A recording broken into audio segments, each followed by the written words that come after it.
Hi and welcome everyone. I'm Pamela Lavitt, the Director of Arts and Ideas and Festivals at the Strom Jewish Community Center. We should be on Facebook Live right now, and welcome you Zoomies that keep joining us. We love you for being part of our weekly virtual conversations. I'm very excited about today's conversation with Lisa Fain, the CEO of the Center for Mentoring Excellence, who is going to talk about her new book. But before, I just wanted to welcome all of you who maybe haven't been part of our interviews before, to let you know that we have some upcoming shows. We're doing 3 a week. And next week, we have a little bit of a change of plans. I'm very excited about our lineup next week. The Zoom interviews are purposely Zoom-ins, and we're trying to focus on folks locally who are doing amazing things, especially during the crisis that we're all in, as we're trying to continue to be resilient and productive and creative and hopefully healthy during these times. Next week, I'm very excited to interview another Mercer Island resident, Avi Schiffman. Avi is a Mercer Island high schooler who created a COVID tracking system that has received millions of hits since January, learning how to code when he was 7. He is 17 now and was just invited to speak at the UN General Assembly. So we can't wait to hear more about Avi's work and the attention that he's received being interviewed all over the world. And then I'm really excited to bring somebody from Olympia who is now living in Berlin to join us on Sunday. We will have a special edition next Sunday after Mother's Day on the 17th at 1 p.m., a lunchtime edition with Daniel Hendler. You may not have heard of Daniel, but he is the co-writer of the hit television series on Netflix called Unorthodox. Grew up in Olympia, and he will be discussing Unorthodox. So go ahead and watch it on Netflix if you can before our conversation. Come and Zoom in and talk about the show that everyone's talking about on social media. And of course, on Sunday, catch our Bagel Bites, where we are supporting local bagel makers by interviewing them. And this week, really excited that Stephen Brown from Altana is our interview. That drops on Sunday at 10:30 a.m. So welcome, Lisa Fain. It's so exciting to have you here. I'm going to just introduce you briefly, and we can talk a little bit about your amazing book, which I have just read from cover to cover. But Lisa Fain, for those of you that don't know, is the CEO of the Center for Mentoring Excellence and a founder of Vista Coaching, the coaching division of the center. Her passion for diversity and inclusion work is fueled by her strong conviction that leveraging differences creates a better workplace and drives better business results. So aside from the fact that that is amazing and something we should all be striving for, you've also written a book, which is co-authored by your partner in crime, Lois Zachary, called Bridging Differences for Better Mentoring. It is your first book, and I love the subtitle specifically, which is Lean Forward, which of course we heard the leaning to is a wonderful word. It's so active. Learn and leverage. Maybe just for a minute, you could tell us about those. We could spend the whole time talking about this, but tell us about why lean forward, learn, and leverage. Yeah, great. Well, first of all, I'm thrilled to be here. Thank you so much. And I'm already calendared the next 2 interviews because those sound so amazing as well. Lean forward, learn, and leverage. You know, the idea of differences, of bridging differences, is really about embracing differences. And embracing differences means that you have to own those differences. You have to understand that differences aren't something that somebody has. Differences are what lie between people, right? Well, I'm not different and you're not different. We may have differences from one another. So the idea of lean forward, learn, and leverage is to realize you lean into your own differences.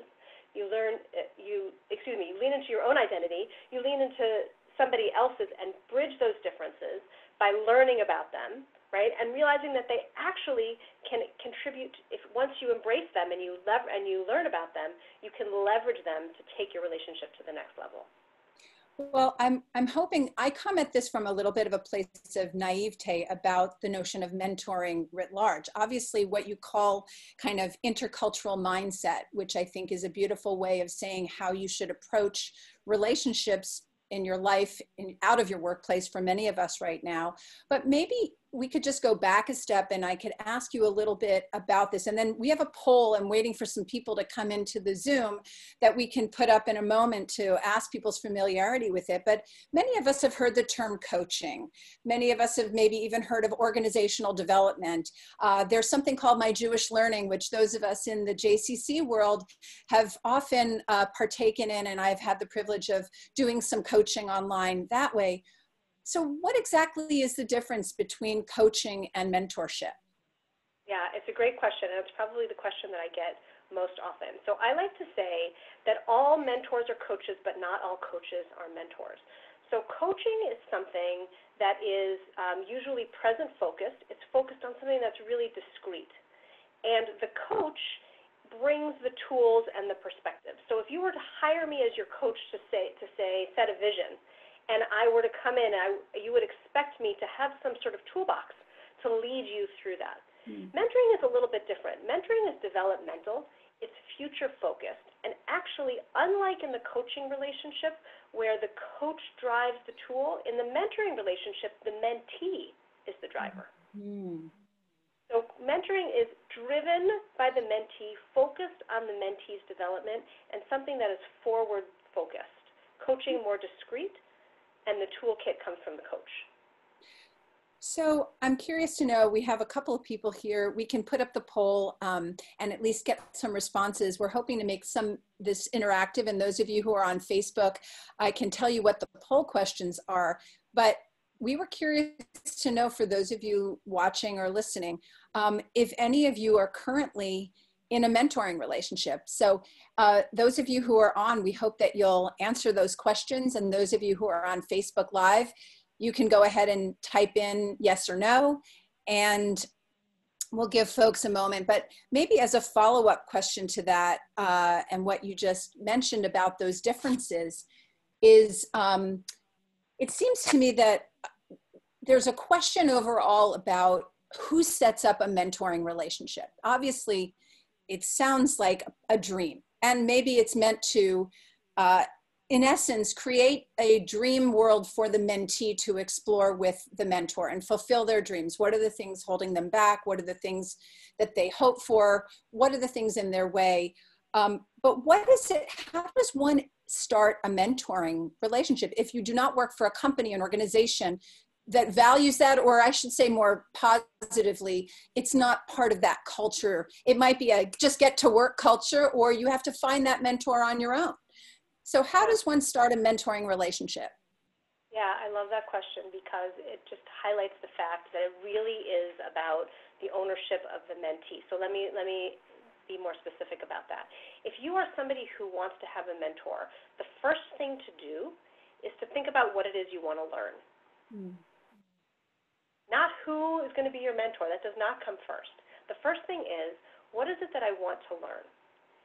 And then, who might have, before you determine the individual, think broadly about who might have those skills, interests, and availability in order to do that. And then go to the specific people.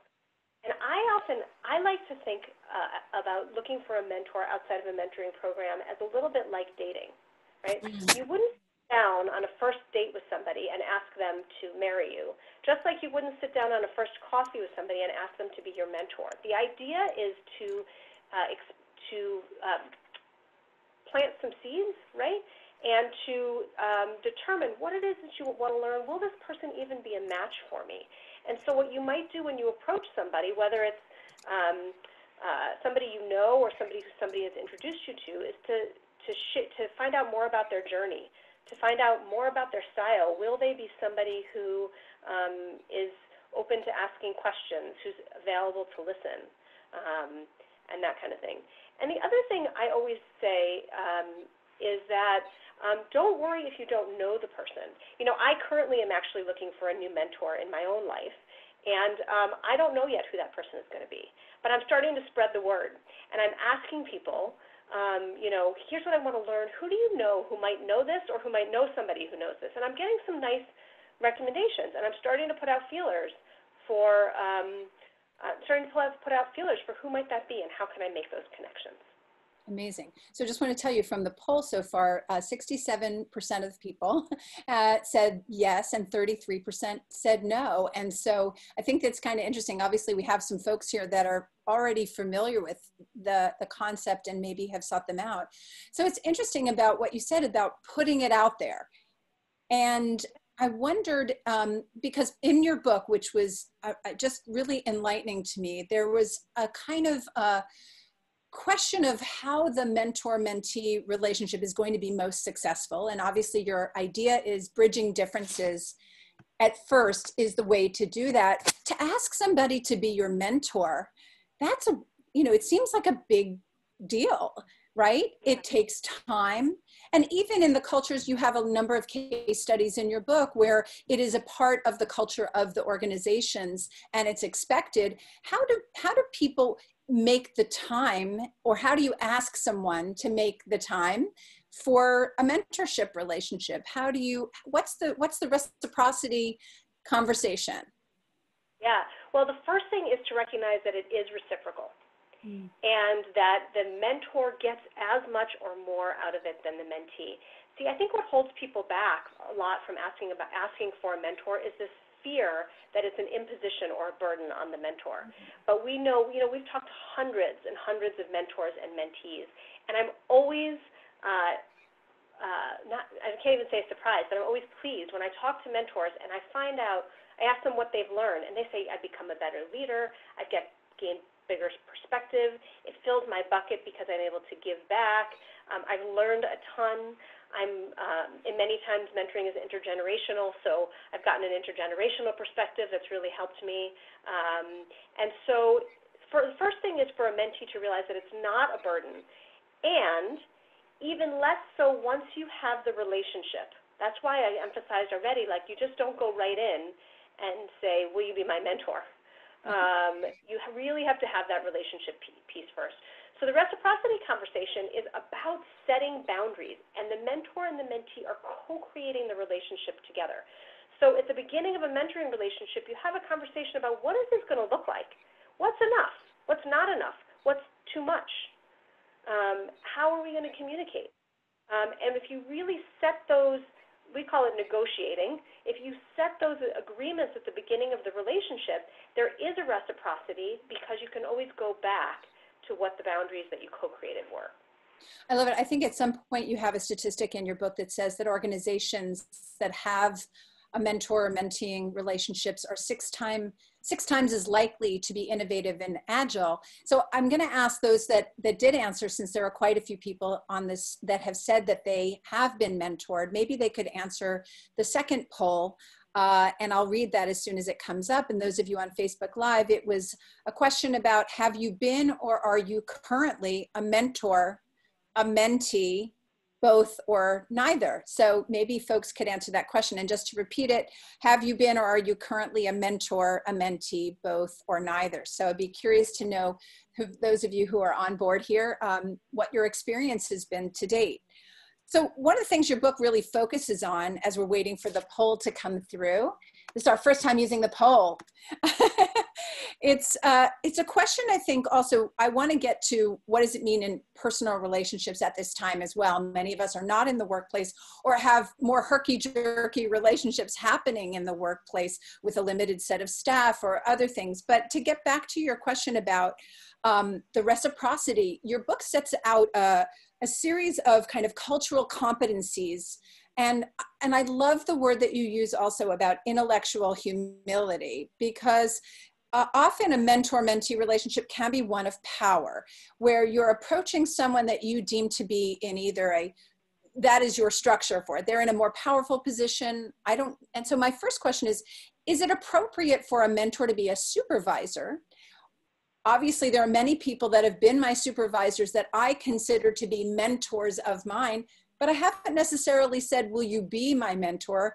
Or is that cultural competency and conversation, the safety and security and trust that you have to build with a mentor, more important to build outside of the workplace that you're currently in? Yeah, it's interesting, Pamela, because I do think that good supervisors, good managers have developed mentoring as a capacity, right? meaning they have the capability of asking great questions. They are interested and invested in the development of the people on their team. And having said that, there is a danger in mixing the supervisor-mentor relationship. There's several of them, and we see it over and over again.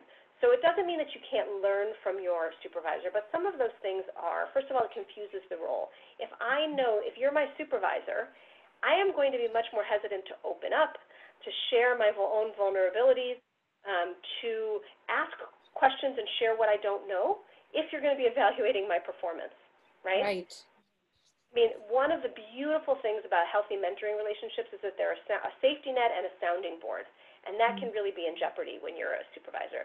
There's other dangers as well in terms of, the favoritism, the kind of confusing roles, sometimes, because a supervisor's job is to focus on your performance.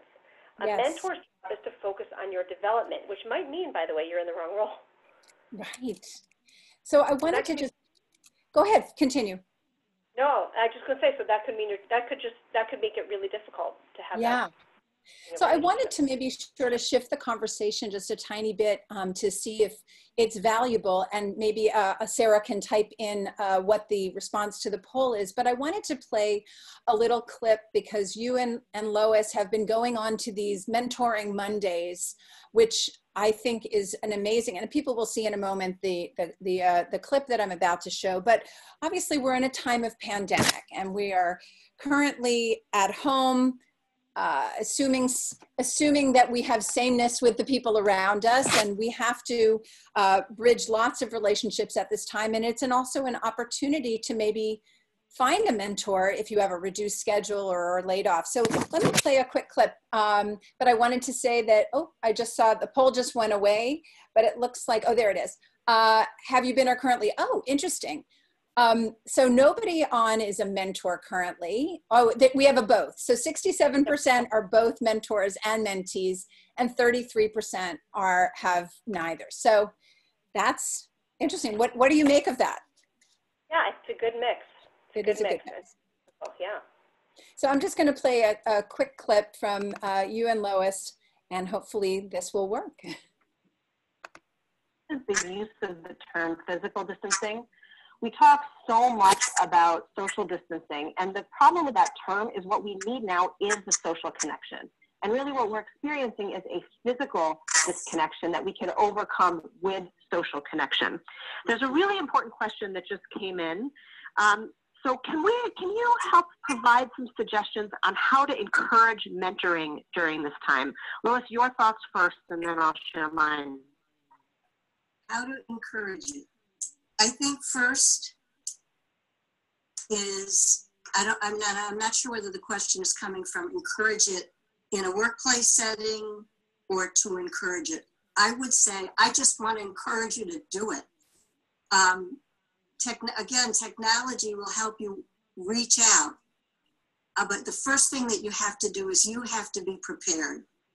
If you're going to be engaged in mentoring, you have to have taken the time to ready yourself and to think about what you want to learn and who you want to travel that road with you. What are the attributes that person needs? Yeah, what are the attributes? That's a really important point. I think in the workplace context, here's something to think about. And thank you to Megan who asked the question. Welcome, Megan.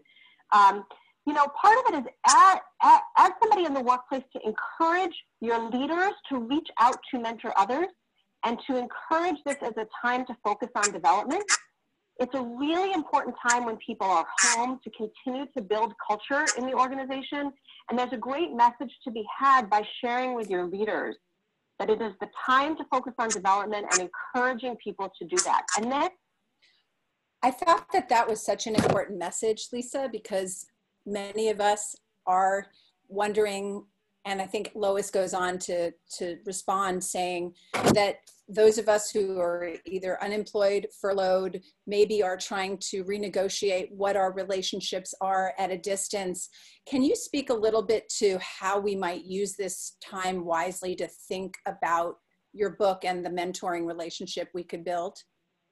Yeah. I actually think this is an incredible time for mentoring, an incredible time to reflect on what we've learned about ourselves. You know, any time of upheaval and uncertainty and change, and certainly any time when you're more physically distanced from other people, is a time of reflection. And so this is a great time to think about what is it that I want to learn? What have I learned about myself in terms of what I need to develop and where my strengths are, and who can help with that? And whether it's internal to your organization, if you're affiliated with an organization, or whether you have been furloughed or laid off, this is the perfect time to think about that developmentally. I think that one of the things that job seekers don't do is think about development. They think about job. Clearly, right? There's a fundamental need for security. But if you take that concomitantly, if you take that concurrently with thinking about what is it that I want to be learning and who can get me there, not only can that fuel the job search, but it can make it so much less painful and really shorten that curve as well. Yeah. So I'm curious to know, to move away from the workplace for a moment, how might some of these principles of self-awareness, of bridging differences between people you're mentoring, whether it's your children or in moments of giving feedback to the people you love, to clean up the kitchen, but you know, not to be banal or everyday about it, but I'm wondering what are the principles of mentoring that might work outside of the workplace? Yeah, so feedback is absolutely one. I'll talk about that in a minute, and I don't want to lose the second, which is really this idea of not solving problems as a mentor, of helping, having the right questions and not the right answers. So I'll deal with the second one first. I think the first skill that is of a good mentor that is applicable to the everyday world is, as a mentor, the worst thing you can do is solve your mentee's problems. Why? Because it doesn't teach them to solve their own. And it also presumes that your solution is the right solution. What good mentors know is that by asking the right questions and offering the wisdom of your experience, but then following it with a question about how that might land, you really can help the mentee explore possibility. And I think that is so crucial and applicable in relationships with your spouse, with your friends, with your children, and so forth. Really to listen and be curious first, and then you can offer perspective. So that was thing one. Thing two is this idea of feedback. And, you know, we talk in our book a lot about feedback because good mentoring relationships set the stage for continuous feedback. You know, I don't know if this has ever happened to you, but when I was working in the corporate world, somebody would say to me, "Can I give you some feedback?" And your first reaction is like, "Uh-oh," like, you know, I'm bracing for a punch, right? Right. You know, sure, right? But that's because we don't often have an environment where we provide ongoing feedback. How different would that be in your mentoring relationships and your personal relationships if you set the stage for continuous feedback? We're going to check in regularly and see how this is going. What am I doing? You know, the wording might be different in your personal life than in your professional life. So maybe with your kids, like, what's working well here? How am I doing in my role as mom? Oh, what do you need to have it go better, right? And vice versa. And just do that in an ongoing way that's more playful. And then when it comes time for critical feedback, you have set that cushion of safety to go further. So feedback, as you have up here, right, there's three functions of feedback. Feedback is about support, vision, and challenge. Feedback allows a mentor to provide support for their mentee, to challenge their mentee, and to help set and clarify a vision. And that's also true in other relationships as well. You know, this was the page of your book that really resonated with me. I'd love to, like when I was teaching, put it up on my wall to remind me. And those of us who work in the Jewish world I wanted to share with you that I worked for an organization called AJC for 8 years, American Jewish Committee, and before I came to the JCC, and you know, building bridges was their catchphrase. And yeah, building bridges to mutual understanding. It was an interfaith intergroup dialogue. But what I laugh at, of course, is that most of us who, and I'm loving my people for this, the challenge word usually comes first before the support and the vision. And so the interesting part about retraining oneself, especially like we talked about earlier in a conversation, that we tend to banter a lot more. We don't always listen. We throw our ideas out on the table and argue. And those are sort of cultural generalizations that I'm making here. But I'm curious to know then how you can retrain yourself if feedback is not a natural predisposition to start with support and vision, but more challenging, how you can retrain yourself to do this. Yeah. You know, cultural competency, which is this idea of making sense of differences, is something that only grows from safety and trust. And the same is true for healthy feedback. It comes from an environment of safety and trust. So that is something, I mean, it's called lots of things. You may, we often say, fill your bucket, right? Or, you know, putting deposits in the bank or whatever it is. But the idea is to balance the challenge that it comes from this idea. Challenge comes, when we offer challenge, we know as a deliverer that we want it to be that it's in the best interest of the person to whom we're delivering it. But the problem is, when somebody feels challenged, they fill it in. They fill in the intention with something else, unless you've provided that safety and trust. So I often say, when you start with feedback, start with the support, right? Or start with the vision. And then you've set up the environment for challenge. That's hard. That's hard when you're ready to offer your constructive feedback, right? Yeah. Which is our euphemism for challenge, right? But it's so important to set it up on this idea of, here's really what's going well, or what do you think? And if you set an environment for continuous feedback, then that challenge becomes much better received. Yeah, I think in your book you talk about the frustrations that you felt with sandwich feedback, right? Which is the two positive breads with the negative in between, and that you wish that people would just get right to the direct point, but that's not always successful either. So we have a question from the audience I thought would be helpful. Can you suggest a model to provide feedback? Is there another name other than sandwich? Yeah, I mean, I like support, vision, and challenge. That's the model that we use. And, you know, let me just talk a little bit about that sandwich, because it's, you know, can feel really disingenuous, right? To be, you know, here's what I think you did well, and then here's what I think you did badly, and then, by the way, here's what I think you did well. You know, it's like, I love you, but you never empty the dishwasher. You don't hear the I love you, you just hear the you never empty the dishwasher, right? And so even if it's followed with I love you again. So the idea is really to mix the support, vision, and challenge.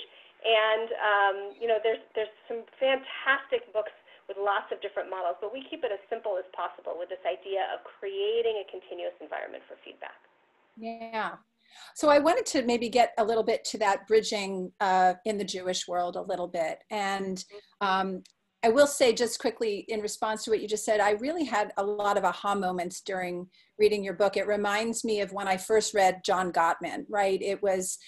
Wow, emotional intelligence, I might not have been raised that way, but I really do need to follow this path. And so I think your book really provides just a lot of opportunity for people to change their default processes, such as that sandwich compliment. So I really think it's really strong in helping all of us that work with people to create that safer space of trust. I know I have to do that, as sure as many others do as well.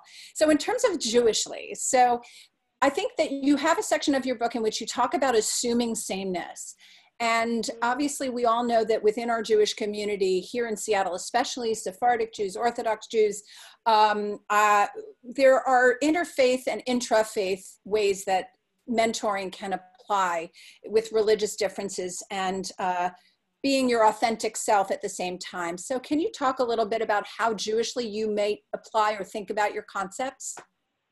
Yeah, you know, it all boils down to curiosity, Pamela. You know, there's been all sorts of studies that have shown that the #1 trait of a successful leader is to exercise curiosity.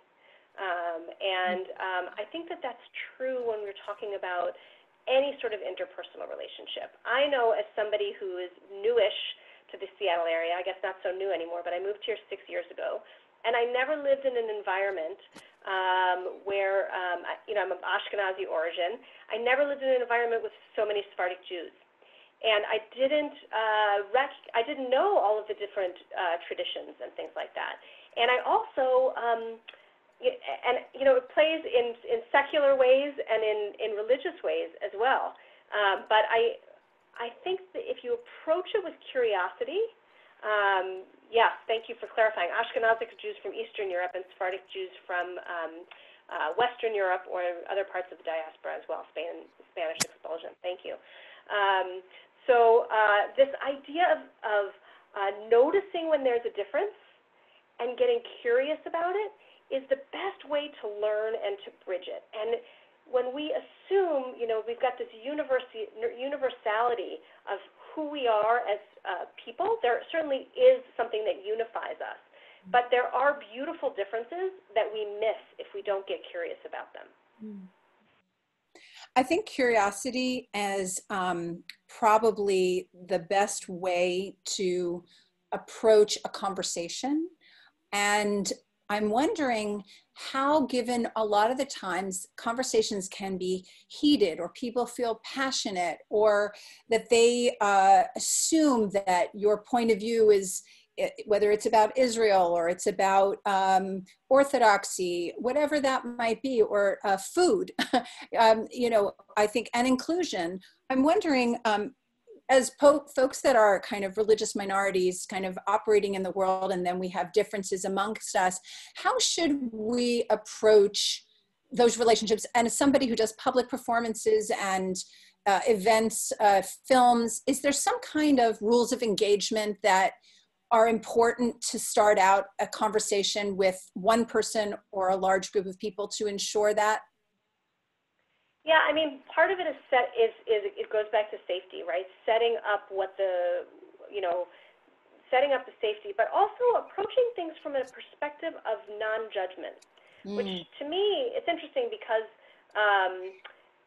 judgment and curiosity to me are opposites, right? And people wouldn't necessarily put them on the other side of on the opposite side of the spectrum. But if you're going to show up authentically, you have to show up curious about where you're showing up and let down the guard a little bit about who you are, and be open to that. So it's very hard. It's very hard when you're fearful of being judged because of your background. But the first step is to fully show up. There is a TED Talk that I love by a woman named Christy Smith that's called "It's Time to Get Under the Covers." I recommend that to everybody. And I can send you the link, Pamela. We can get it out on the Facebook post afterwards if you like. Yeah, I'd love that. Talks about the importance of being a leader, and I really view anybody in kind of who's out there in the public as everybody has a leadership role, as showing up first authentically and being brave enough to take off the cover so that you can start to set that stage for everybody else. It's a place of privilege to be able to do that. There's no question about that. But it's also a sense of obligation, I think, if you want to create that environment. Since you mentioned the word privilege, I'm just curious to know, and I'd love to hear a little bit more about what the Center for Mentoring Excellence is doing to ensure that mentoring and the ability for people to learn more about it is not just a place in a privileged environment, whether that privilege is time or cost. And maybe you could just talk a little bit about how one can build in mentoring, even if it's not an unfamiliar concept to you. Yeah, I mean, it starts with mentoring moments before even mentoring relationship, right? So using this skill of curiosity, using the skill of leaning forward into difference. The first step is awareness, and it's not awareness of others, it's awareness of self. So the very first thing you can do to sort of set the stage for that is to take a look. We have an exercise in the book called the Identity Iceberg, which is really about it's really about looking at who you are. Think about yourself as an iceberg And like an iceberg, there's only a little bit that's visible above the waterline. There's a lot below the waterline. Both affect how you show up to the world and how the world views you. So until you examine your own iceberg, you're not going to be aware of differences. I'm going to just show everybody that. Yeah.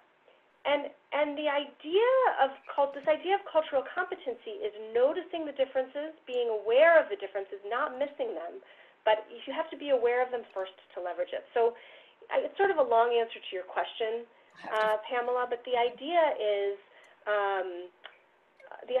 awareness of who you are first, and then in these mentoring moments, start to ask questions about difference.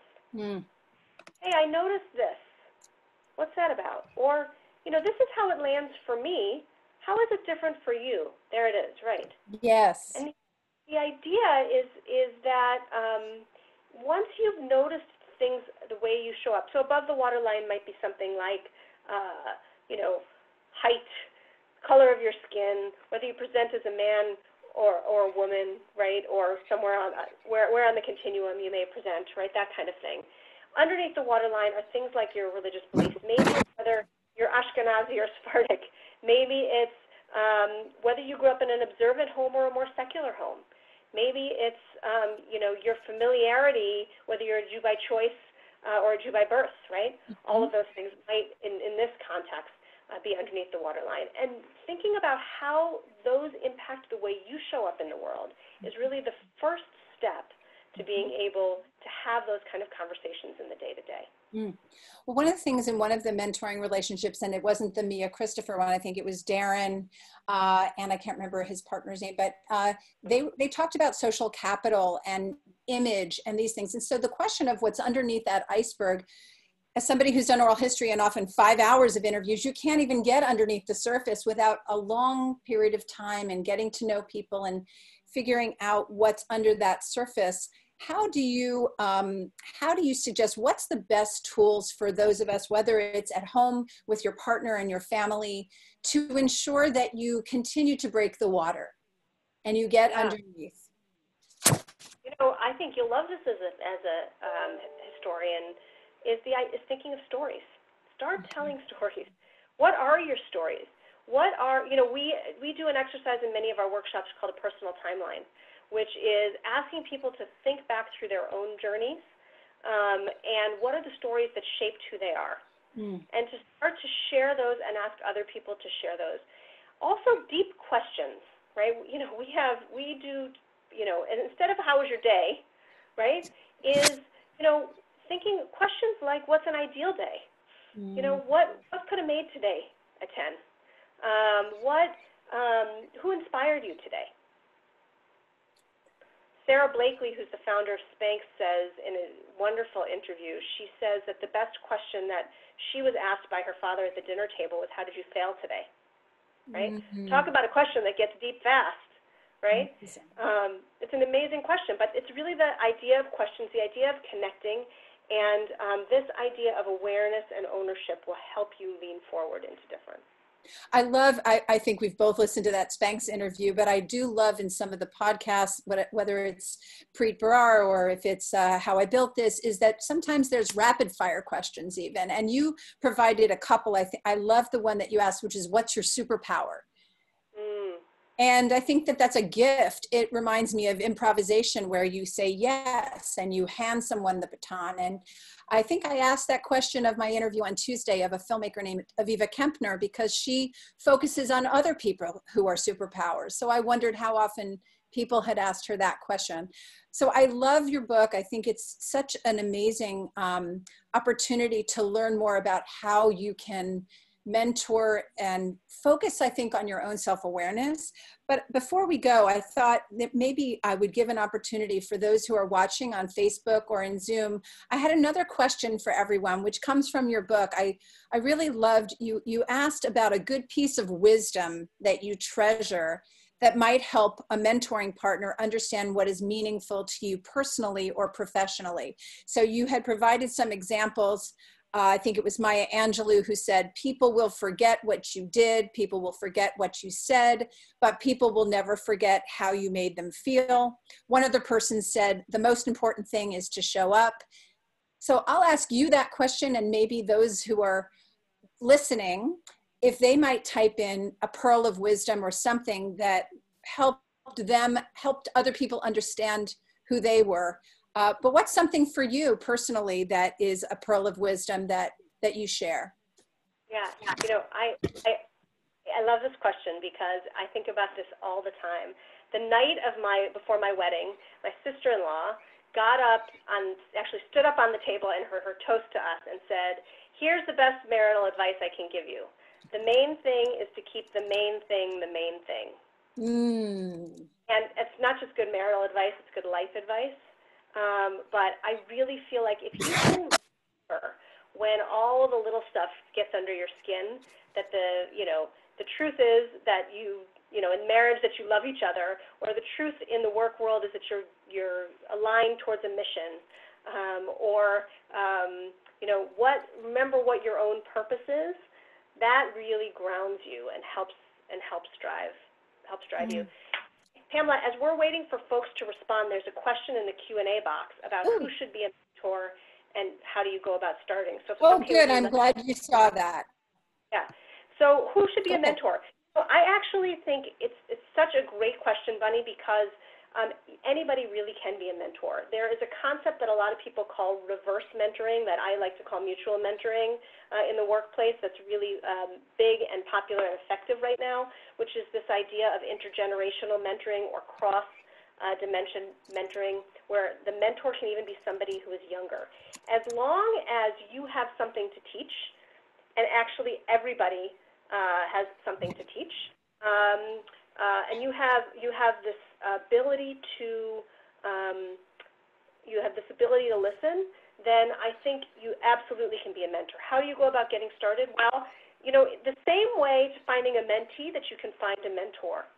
And if you have a particular area where you're passionate about passing along some wisdom and helping develop somebody, starting to ask in your network, to share that you're looking to make an impact and to be a mentor in this way. And, if you know of anybody who might be looking for a mentor in this, I'd really be interested.